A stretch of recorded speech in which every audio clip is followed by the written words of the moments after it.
Hey, bro dan sis, kali ini gue mau ngomongin tentang strategi yang jarang banget dibahas, tapi sebenarnya powerful banget. Ini tentang gimana cara seorang pendekar sejati mengelabui orang lain dengan berpura-pura bodoh. Eits, jangan salah paham dulu. Ini bukan tentang jadi penipu, tapi tentang kecerdasan dalam menyusun strategi. Bayangin lo ada di arena pertarungan. Kadang, lo gak perlu langsung ngeluarin semua jurus lo. Kadang, lo perlu bikin lawan lo ngerasa mereka lebih unggul, padahal sebenarnya lo cuma lagi ngumpetin kekuatan lo. Ini adalah seni berpura-pura bodoh, bro. Pendekar sejati paham bahwa kekuatan sejati nggak selalu harus ditunjukin di depan mata. Pertama, kenapa berpura-pura bodoh bisa jadi strategi yang cerdas? Karena ketika lo bikin orang lain ngeremehin lo jadi punya keunggulan taktis. Mereka bakal lengah, mereka bakal ngerasa terlalu percaya diri, dan itulah saatnya lo masuk dengan kekuatan penuh. Ini tentang bikin lawan lo merasa aman, sementara lo sebenarnya siap buat ngehantam mereka dengan kejutan. Gue kasih contoh nyata. Lihat deh Albert Einstein. Dia sering dianggap aneh dan gak terlalu pinter waktu muda, orang-orang ngeremehin dia.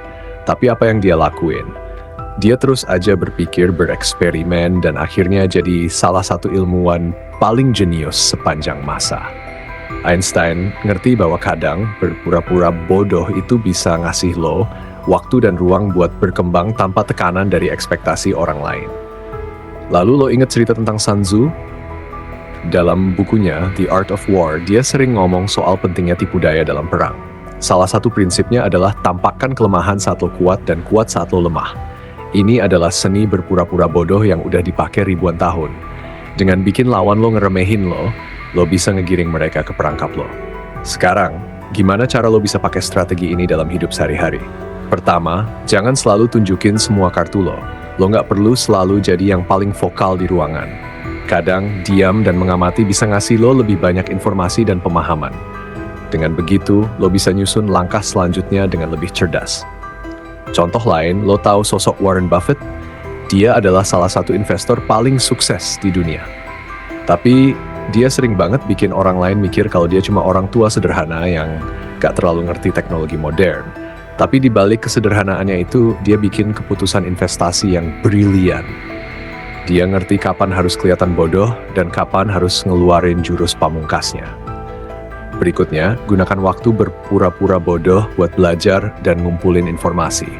Ketika orang lain mikir lo nggak ngerti, mereka cenderung lebih terbuka dan banyak bicara. Manfaatin momen ini buat belajar sebanyak mungkin. Jadilah pengamat yang cerdas. Dengan informasi yang lo dapet, lo bisa bikin strategi yang lebih matang dan akurat. Lo tahu cerita tentang Da Vinci? Orang-orang sering mikir dia aneh dan eksentrik. Tapi di balik penampilannya yang nyentrik, dia adalah pengamat yang luar biasa.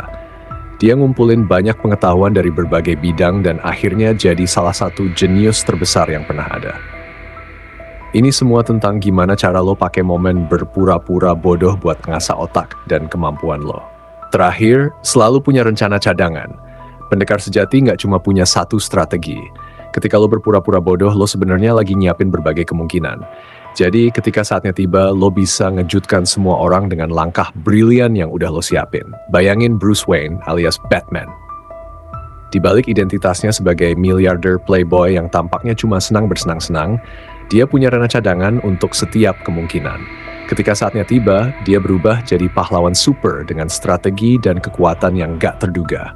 Dia adalah contoh sempurna tentang gimana berpura-pura bodoh bisa jadi alat yang luar biasa powerful. Jadi, bro dan sis, ingatlah bahwa kadang berpura-pura bodoh bukan berarti lo lemah atau nggak punya kemampuan. Itu adalah strategi cerdas buat ngumpulin kekuatan dan informasi tanpa tekanan dari ekspektasi orang lain. Gunakan seni ini dengan bijak dan lo bakal jadi pendekar sejati yang selalu siap menjutkan dunia dengan kekuatan tersembunyi lo. Semangat terus bro dan sis, jadilah pendekar sejati yang paham kapan harus berdiri di belakang bayangan dan kapan harus maju dengan kekuatan penuh.